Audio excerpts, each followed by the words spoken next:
छत्तीसगढ़ की राजनीति में इस समय जो चल रहा है वो शांत समंदर के नीचे आने वाले किसी बड़े भूचाल का साफ संकेत है। शांत और सरल दिखने वाले मुख्यमंत्री विष्णुदेव साय की कैबिनेट के भीतर एक ऐसा अंडर करंट चल रहा है जिसने सत्ता से लेकर संगठन तक सबके माथे पर चिंता की लकीरें खींच दी है। भाजपा के बेहद विश्वसनीय सूत्रों के हवाले से एक ऐसी खबर छन कर सामने आ रही है जिसने रायपुर से लेकर दिल्ली तक के सियासी गलियारों में हड़कंप मचा दिया है। सवाल बड़ा है कि आखिर पिछले कुछ दिनों से मंत्रियों के बीच बंद कमरों में जो सुगबुगाहट चल रही है उसका असली मकसद क्या है।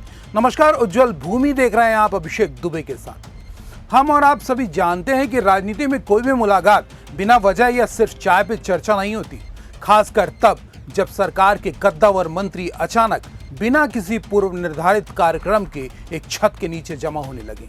इस पूरे घटनाक्रम को बेहद गोपनीय रखने की पूरी कोशिश की गई थी, लेकिन लोकतंत्र में सत्ता की दीवारें भी बोलती हैं और जैसे ही उस भीतरी हलचल की भनक बाहर आई, अटकलों का बाजार सातवें आसमान पर पहुंच गया। इस पूरे सियासी तूफान की जो इनसाइड स्टोरी भाजपा के गलियारों से निकलकर सामने आ रही है, उसके तार सीधे आगामी राज्यसभा चुनाव और दिल्ली में होने वाली राष्ट्रीय संगठन की बड़ी बैठक से जुड़े हुए हैं। दरअसल बीजेपी के राष्ट्रीय संगठन की आगामी कार्यकारिणी की बैठक होने जा रही है, जहां देश भर के राज्यों के कामकाज और मंत्रियों के परफॉर्मेंस का एक बेहद कड़ा और बारीक मूल्यांकन होना है। सूत्रों का दावा है कि छत्तीसगढ़ विष्णुदेव कैबिनेट के सभी मंत्रियों का एक विस्तृत प्रोग्रेस कार्ड राष्ट्रीय संगठन के टेबल पर पहले ही पहुंच चुका है, जिसमें कुछ मंत्रियों के कामकाज के आगे लाल स्याही लग चुकी है। राष्ट्रीय कार्यकारिणी की इस बैठक में छत्तीसगढ़ को लेकर कुछ बेहद कड़े और चौंकाने वाले फैसले लिए जा सकते हैं, लेकिन इन फैसलों को जमीन पर उतारने के लिए पार्टी एक खास और रणनीतिक वक्त का इंतजार कर रही है।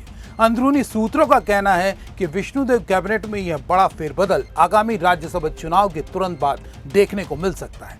राज्यसभा चुनाव के समीकरणों को पूरी तरह साधने और राज्य के जातीय व क्षेत्रीय संतुलन को बरकरार रखने के लिए संगठन फिलहाल पूरी तरह से वेट एंड वॉच यानी इंतजार करो और देखो की मुद्रा में है। जैसे ही राज्यसभा के चुनाव संपन्न होंगे, छत्तीसगढ़ सरकार में एक बड़ी पॉलिटिकल सर्जिकल स्ट्राइक की स्क्रिप्ट को धरातल पर उतारा जा सकता है। इस आने वाले बदलाव में दो मुख्य रणनीतियों पर काम हो रहा है, जिसने कई दिग्गजों की धड़कनें बढ़ा दी है। जिन मंत्रियों का रिपोर्ट कार्ड राष्ट्रीय संगठन की नजरों में उम्मीद से बेहद कम रहा है, उन्हें सीधे कैबिनेट से ड्रॉप यानी बाहर का रास्ता दिखाया जा सकता है और उनकी जगह संगठन में लंबे समय से तप रहे और दमदार परफॉर्मेंस देने वाले नए चेहरों को मौका दिया जा सकता है। वहीं कुछ मंत्रियों के विभाग बदले जा सकते हैं ताकि प्रशासनिक कसावट को और मजबूत किया जा सके। इस पूरी हलचल के पीछे एक और बड़ा कारण मंत्रियों और अफसरशाही के बीच का अघोषित शीत युद्ध भी बताया जा रहा है, जहां मंत्रियों को लगता है कि ब्यूरोक्रेसी के हावी होने से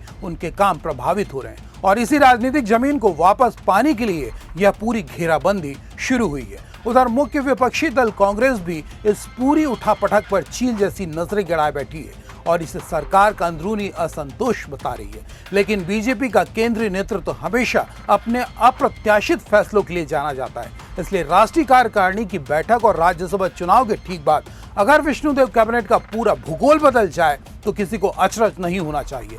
आने वाले कुछ हफ्ते छत्तीसगढ़ की भावी सियासत की दिशा और दशा तय करने वाले हैं, जहां परफॉर्मेंस ना देने वालों की कुर्सी जाना लगभग तय माना जा रहा है। आपको क्या लगता है कि छत्तीसगढ़ में किस मंत्री का काम सबसे दमदार रहा है और राज्यसभा चुनाव के बाद विष्णुदेव कैबिनेट में किसे बदला जा सकता है? हमें कमेंट बॉक्स में अपनी राय जरूर बताएं। छत्तीसगढ़ की राजनीति की पल पल की और ऐसी ही एक्सक्लूसिव खबरों के लिए इस वीडियो को लाइक करें, ज्यादा से ज्यादा शेयर करें और हमारे चैनल को सब्सक्राइब करना बिल्कुल ना भूलें। नमस्कार।